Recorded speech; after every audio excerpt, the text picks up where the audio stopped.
Okay, eto na yon. Ginisa ko na yung bawang, sibuyas, and pagkulo, ilalagay ang ito, this one. Okay, yan yung yan, ihuhulog mo dyan.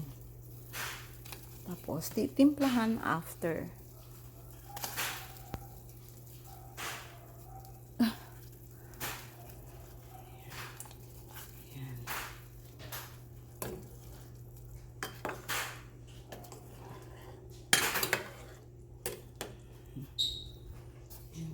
Molo, pansit molo.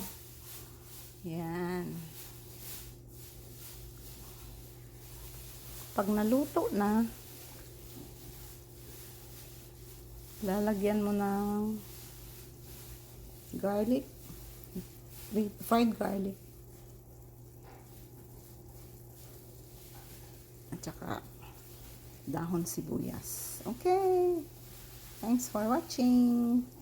Ito na ang finished product ko. Lagyan natin ng yan. Ano yan? At saka yan. O diba, wow, yummy. Crispy garlic and onions. Thanks for watching.